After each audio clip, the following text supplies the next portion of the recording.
If you have clicked this video, then I'm assuming you are determined to clear UPSC in your next attempt. But let me tell you that you will be at war with the real competition in 2024 again. And if you delay your preparation anymore, the time will not delay your result. And that's the reason कि आज हम इस video में day wise comprehensive planning को discuss करेंगे by complementing it with subject wise marking scheme in UPSC mains of last 5 years. So that हमारी preparation comprehensive होने के साथ साथ स्ट्रेटेजिक और रेलेवेंट भी बनी रहे throughout the coming next 5 months. Because these coming next 5 months will decide whether you will be in the final list next year or not. Hi, I am Soumya and welcome to Think Basic, folks. Okay, so before we proceed, here is one suggestion for you. अगर आपके पास time है and अगर आपने in case previous video on critical evaluation of your prelims 2023 वाली video नहीं देखी अभी तक, तो उसे इससे पहले जरूर देख लीजिएगा. उसका लिंक मैंने आई बटन एंड डिस्क्रिप्शन दोनों ही जगह मेंशन कर दिया है. Why I am saying this? Because you will have a complete picture then about what is your current position in terms of preparation, who will be your real competitors in 2024 and how you will outperform them. Because simple basic blindly strategy follow करने से कोई चीज आप achieve नहीं करोगे. You need to know कि where are you standing right now. ठीक है? So now let's discuss what happens with most of us after pre and why we fail again and again. So prelims में extreme मेहनत करने के बाद एक phase आता है जिसे I'll denote the distraction loop, जिसमें फंस कर हम दुनिया भर के ना यूजलेस डिस्कशंस पे दिमाग लगाते हैं and unknowingly we don't realise but हम एक ब्रेक मोड पे चले जाते हैं जहां हमारा पढ़ने का मन ही नहीं करता. इवन हम बेसिक न्यूज़पेपर भी पढ़ना छोड़ देते हैं, सोचते हैं कि अभी तो बहुत टाइम है, आराम से शुरू करेंगे. या कुछ लोग इस टाइम पे मटेरियल कलेक्ट करने में लग जाते हैं thinking that they have tremendous time and they will read everything possible under the सन.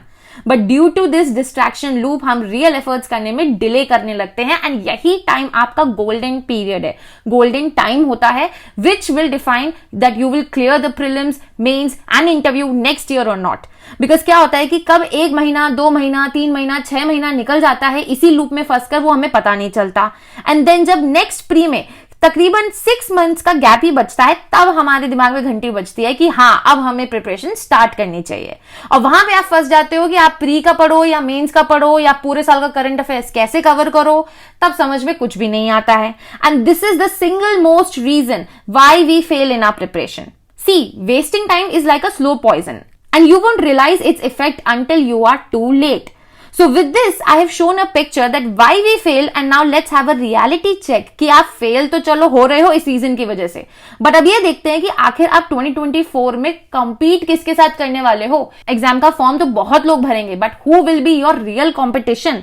ठीक है, coming straight to the point, let me tell you कि that this year prequalify कर चुके हैं अप्रोक्सीमेटली 14,000 कैंडिडेट्स. ठीक, उसके बाद मेंस क्वालिफाई करेंगे 3,000 candidates and final merit list में अप्रोक्सीमेटली 1,000 लोग सिलेक्ट होंगे. ठीक है, अब देखो यहाँ पे टोटल 13,000 कैंडिडेट्स रिजेक्ट हो जाएंगे and they will compete again with you in 2024. And 2024 में कोई 5,000 6,000 सीटें तो आने नहीं वाली हैं. सीट्स हमेशा वही रहती हैं अप्रोक्सीमेटली 1,000 +- 2 या 300.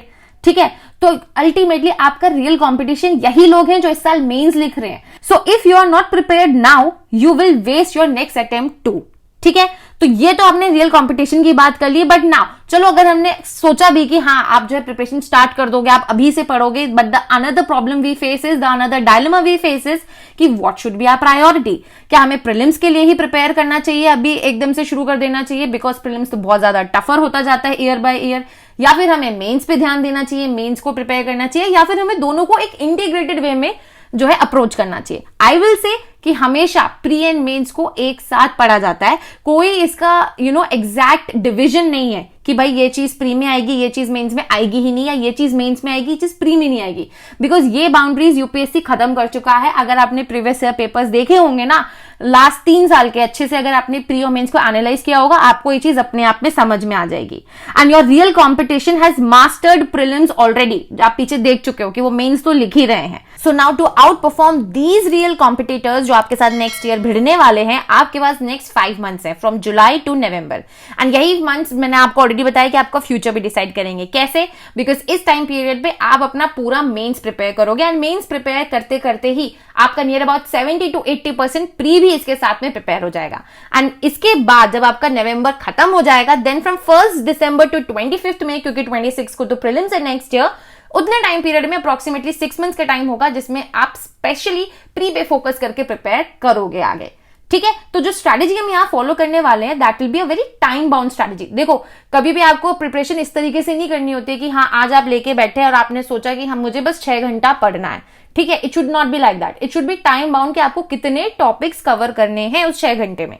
ठीक है, सो टारगेट विल बी कि आपको 6 to 7 आवर्स पर डे देना है। यानी कि अगर हम एक वीक की बात करें तो नियर अबाउट 40 to 50 आवर्स के बीच में कहीं ना कहीं आपको इफेक्टिव स्टडी करना ही है। Because there will be days when you will not be feeling that good, when you don't want to study, then there will be some days also जहां आप बहुत ज्यादा अच्छे से पढ़ रहे होगे। You may study approximately 10 hours as well.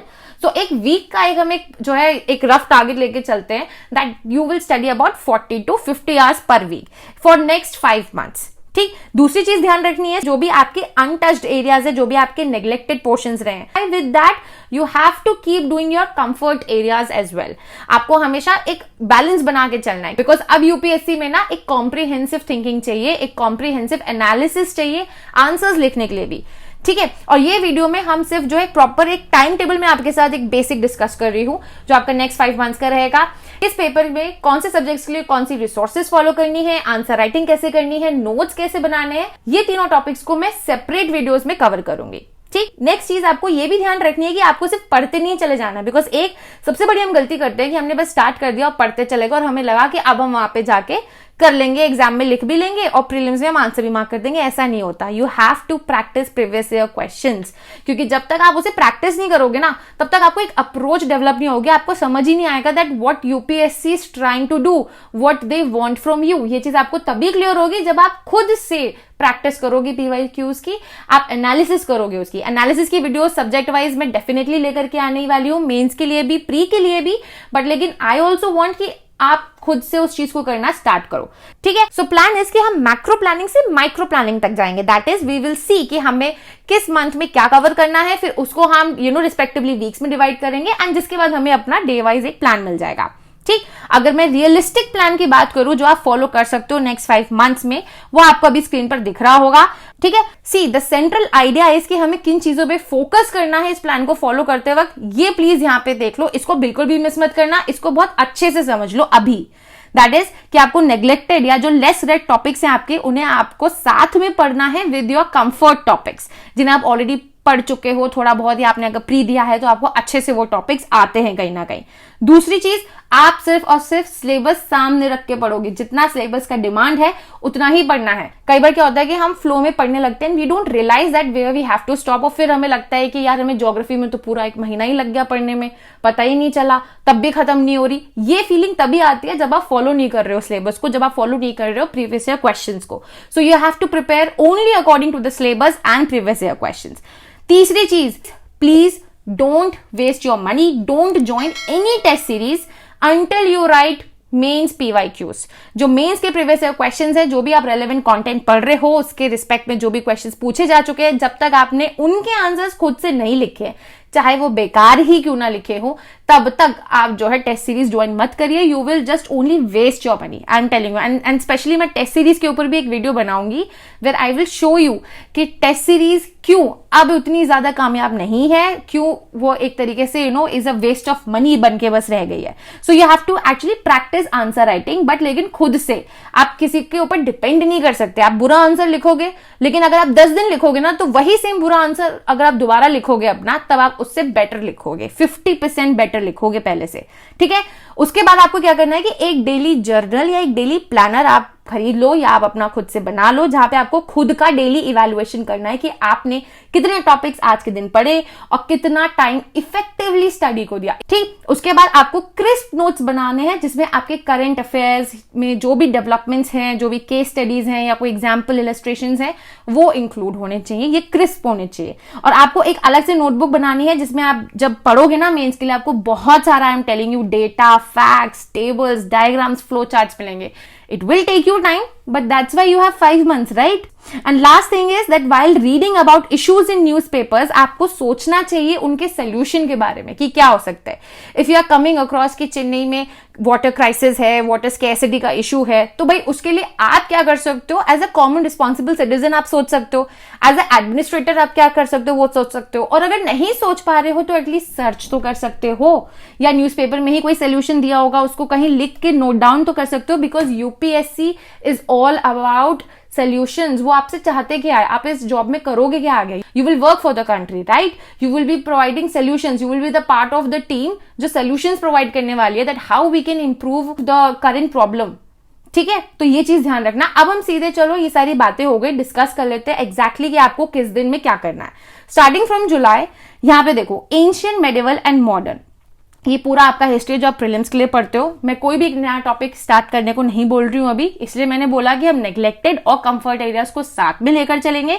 तो सबसे पहले जुलाई के जो 17 डेज है फ्रॉम 1st to 17th, अभी जून है लेकिन मैंने स्टार्ट किया है प्लान जुलाई से, तो 1st से 17 तक आप ये 3 टॉपिक्स कवर कर सकते हो. कुछ लोगों को लगेगा कि यार एंशिएंट और मेडिवल वाला ज्यादा पार्ट तो आता नहीं है, but let me tell you, जब आप आर्ट एंड कल्चर के आंसर्स लिखोगे उसके लिए आपको एंशिएंट और मेडिवल की नॉलेज होना जरूरी है.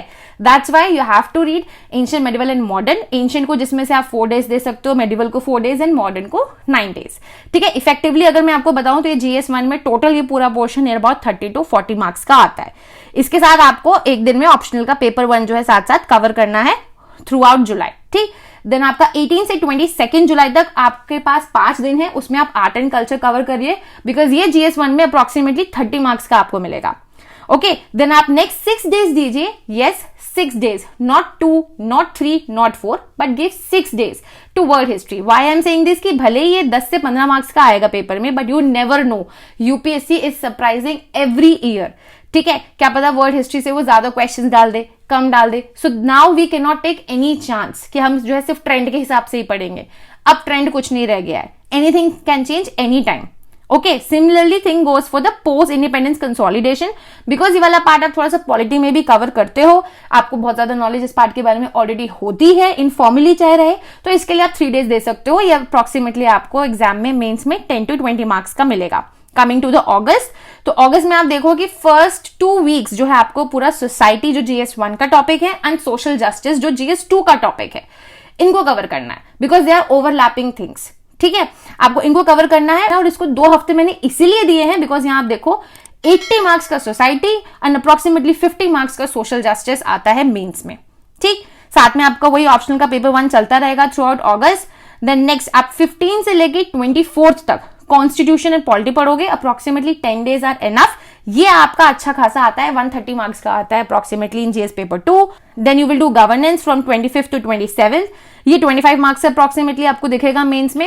And then last is your international relations, जो आप डेफिनेटली करंट अफेयर्स के थ्रू तो रेगुलरली कवर कर ही रहे होगे ऑन डेली बेसिस, बट अलग से आप इसको 3 डेज दे सकते हो. That is I think sufficient. ये आपका अप्रोक्सीमेटली 40 मार्क्स का आपको मिलेगा, और क्योंकि करंट पे बेस्ड होता है that's why 3 days are enough. Otherwise तो आप उसको न्यूज़पेपर में डेली गो थ्रू कर ही रहे होगे.